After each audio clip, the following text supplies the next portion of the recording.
Hi, I'm Jessica Chellino. I'm a PhD student working with Zach Slepian at University of Florida, and I will be talking about analytic covariance matrices for endpoint correlation functions.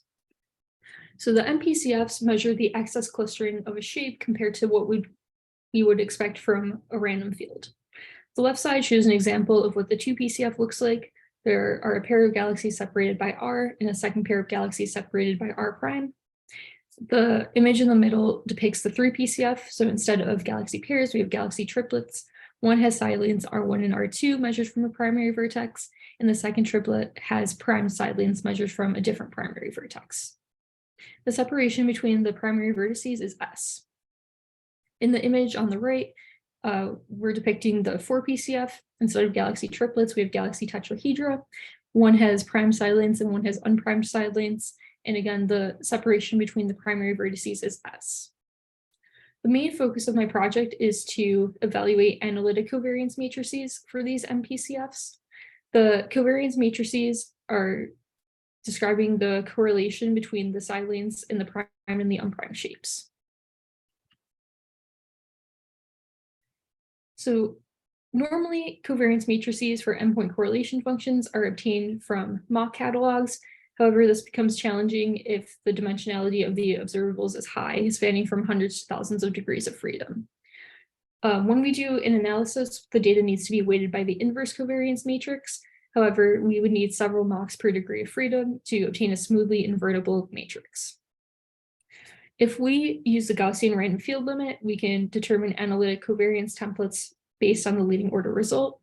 The Gaussian-random-field limit assumes that all clustering is captured by the 2PCF, and it allows the covariance matrix to be written in terms of the 2PCF and the power spectrum. The power spectrum traces the clustering of matter as a function of scale or wave number, and it's the Fourier transform of the 2PCF.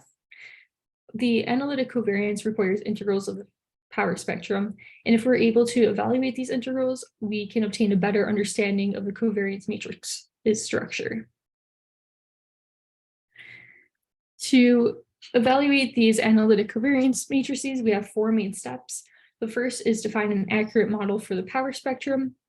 Then we numerically determine the covariance of the 2PCF to ensure that our power spectrum model is accurate and we can use it. Then we take the power spectrum model and put it into the analytic covariance template, and then we evaluate the power spectrum integrals. So first, we need to come up with the model for the power spectrum. We model it by an amplitude over the wave number plus a shot noise term. The reason we have an inverse wave number model is so we can easily evaluate the power spectrum integrals that we need for the covariance. We found that using an amplitude of 509 megaparsecs squared works best. And we also use the number density seen in BOSS. We need to compare the model power spectrum to the true power spectrum, which we obtained from CAM, the code for anisotropies in the microwave background. And when we are obtaining the power spectrum from CAM, we use the parameters of values given by Planck 2018. So on the left plot, we show the physical parts of the power spectrum. So the red line is just the A over K part of the model. The blue line is the power spectrum from CAM, and the black line is the shot noise term, the 1 over number density. All three of these lines include a Gaussian smoothing on them. The right plot shows the red and the blue lines from the left plot with the black line included. So the model power spectrum with shot noise and the CAM power spectrum with shot noise. And again, we include a Gaussian damping on these to avoid Gibbs phenomenon.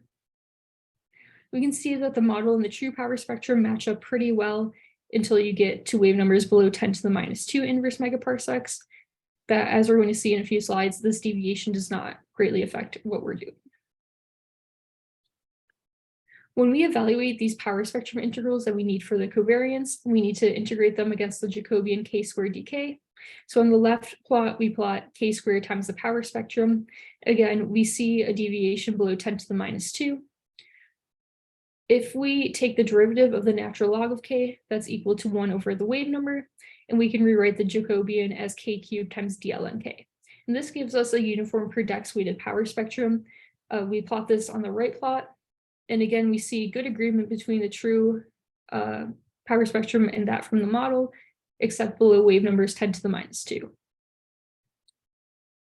Okay. When we do an analysis, the data needs to be weighted by the inverse covariance. So we really need to show that our power spectrum model can be used to obtain an accurate inverse covariance. To do that, we use a half inverse test. In this half inverse test, C is a 2-point correlation function covariance matrix. So C model is the 2 PCF covariance obtained from using our model power spectrum. C true is the 2 PCF covariance from using the CAM power spectrum. One is the identity matrix. So in an ideal scenario where the model and true 2 PCF covariance match up exactly, the half inverse test will give the null matrix. We're able to numerically determine the C's, or the 2 PCF covariance matrices, from the model and true power spectra using this equation. This is coming from Xu et al. 2012. So we can see we have the power spectrum squared integrated against these spherical Bessel function terms, which are defined in this next line. When we compute the 2 PCF covariance matrix in practice, we use radial bins. So Ri is denoting the bins of the side lengths R, and R prime J is denoting the bins of the R prime separations. Now this final line defines delta J1 of KRI. Ri2 is the upper bound on the bin, and Ri1 is the lower bound. When we numerically compute these 2 PCF covariance matrices, we use separations from 0 to 200 megaparsecs and a bin width of 10 megaparsecs, as well as a volume of 2 cubic gigaparsecs. So we take this second boxed equation, input our power spectrum model to obtain C model, and then we take this equation, input the power spectrum from CAM to obtain C true, and use this to evaluate the half inverse test. So here are our half inverse test results. Ideally, we want these to be as close to the null matrix as possible. And we see that there's sort of a tridiagonal structure in here. The color bars on these plots do have different ranges to zoom in on some of the features that we're seeing. And all of these plots used a different number density. So we see that with our power spectrum model, we're getting down to the percent level. If we took our template, our model power spectrum, and fit it to MOX, we could leave the number density and volume as free, and then we'll have more degrees of freedom. And we expect that with that, we could decrease our RMS even more and get greater accuracy. But the main takeaway from these plots is that when we invert our covariance matrix, we're getting something accurate. We're getting something close to what we would get from the CAM power spectrum. So this is showing that we can use our model power spectrum to evaluate the analytic 2 PCF and 3 and 4 PCF covariance matrices. So now we move on to the 2 PCF covariance. We can take this first equation to evaluate the 2 PCF covariance. We have a double spherical Bessel function integral with the square of the power spectrum. If we use our power spectrum model in the first line, we obtain this third line. The third line has 3 different integrals, all with 2 spherical Bessel functions and some power of k.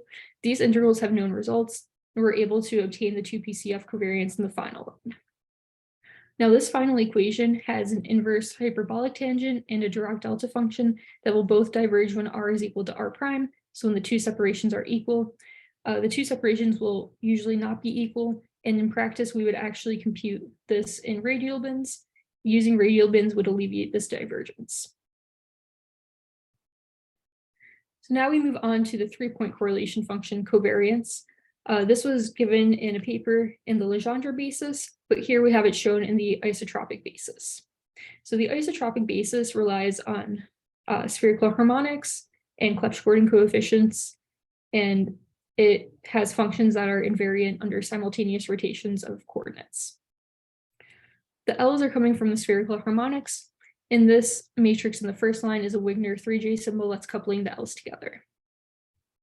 So a couple of features to point out in this covariance is first the C of S. This is a 2-point correlation function. I'll show that on the next slide.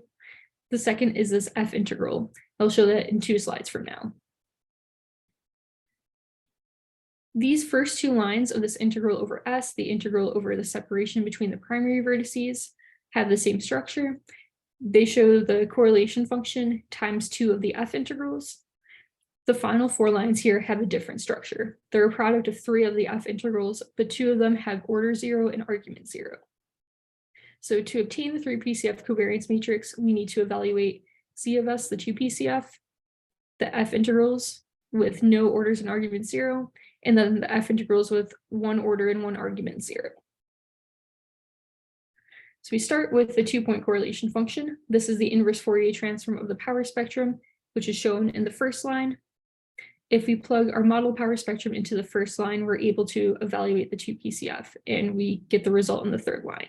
So our 2 PCF depends on 1 over S squared, where S is the separation between primary vertices. Next, we need to evaluate the F integrals, which are defined by this first equation, an integral of the power spectrum against 3 spherical Bessel function integrals. When we insert our power spectrum model into this P of K term in the first line, we end up with a second line. Remember, for the 3 PCF, we need 2 different cases of these F integrals. The first one has 1 order 0 and 1 argument 0. So we'll start with that. To obtain that first case, we take the JL of KRI in the first line, and that becomes J0 of 0, which is equal to 1. And that allows us to obtain this F0LL in the final line here. Now, these double spherical Bessel function integrals have known results. We're able to easily evaluate this first case in terms of the Dirac delta and the Gauss hypergeometric function. Again, the hypergeometric function and the Dirac delta will diverge when Rj is equal to S. However, in practice, Rj would be computed on radial bins, and so this divergence would not be present. Finally, we need to evaluate this F integral with no 0 orders and no 0 arguments. That's given by this first line here, the power spectrum and 3 spherical Bessel integrals. Once we insert our power spectrum model, we obtain the second line. And we can define 2 new integrals to make this a little bit easier to understand. So the 2 new integrals we define are K or K squared times 3 spherical Bessel function integrals. Once we have these defined, we can rewrite this F integral in terms of those. So if we can evaluate I3 ln and I3 quad, we can write down the F integral when the orders and the arguments of it are all non-zero. Okay. So we'll start with I3 quad, which is K squared times 3 spherical Bessel function integrals. We're able to easily evaluate that. It depends on S, the separation between the primary vertices, and this coefficient W, which depends on the L's and the R's. W is given in here. So we have Wigner 3J symbols, Wigner 6J symbols, and all of the summations in W are finite. Since we have I3 quad, we can insert that back into the F integral formula. And now we have our F integral in terms of this I3 quad result and also I3 ln. I3 ln is something that we don't yet have fully evaluated, but we're close to finishing that up. As soon as we have I3 ln finished, we'll have our final result for these F integrals, and that's the last piece that we need to evaluate the 3 PCF covariance matrix. So as soon as I3 ln is finished being evaluated, we'll have the 3 PCF covariance. Next, we'll move on to the 4-point correlation function. As a reminder, it describes galaxy tetrahedra. The side lengths of one are unprimed, the side lengths of the other are primed, and the separation between the primary vertices is S. When we evaluate the covariance of the 4 PCF, we need to evaluate 2 separate cases. The first case is where the primary vertices are coupled to one another, and the 9 primary or endpoint vertices are coupled. The covariance matrix of this case is given by the equation that's being shown. Many of these coefficients, such as sigma, epsilon, d, and c, depend on the L values. The L's are the orbital angular momenta. And we also have this Wigner 9J symbol in the curly braces that are coupling the L's together. So the key part to focus on in this equation is the integral over S, or the integral over the separations between primary vertices. This integral requires C of S, which is the 2-point correlation function that we've already evaluated, and these F integrals that we are still trying to finish evaluating. But once we have these F integrals finished, we'll be able to plug them into this integral over S and evaluate case 1 of the covariance of the 4 PCF. The second case of the covariance matrix of the 4PCF is a little bit more complicated because now we have endpoint vertices being coupled to primary vertices. Again, the key part to focus on here is this final line where we have an integral over the separation between primary vertices. We see that it depends on two f integrals with an order 0 and argument 0, and two f integrals with non-zero orders and arguments. And these first two f's we have evaluated already. These second two f's we're currently still working on. And as soon as these are finished up, we'll have a covariance matrix for case 2 of the 4PCF as well. Okay, so a brief summary of what I've talked about today. We have already accurately modeled the power spectrum and numerically determined the covariance of the 2PCF. That allowed us to compute the half-inverse test and show that our power spectrum model is a good model to use for analytic covariance matrices. We then use the power spectrum model to determine the analytic covariance of the 2PCF. What we're currently working on is finishing solving these f integrals. As soon as we have I3 ln, which is the integral of k times 3 spherical Bessel functions solved, we'll be able to have a final result for the f integrals, and we can use that to determine the analytic covariance matrices of the 3PCF in both cases of the covariance of the 4PCF.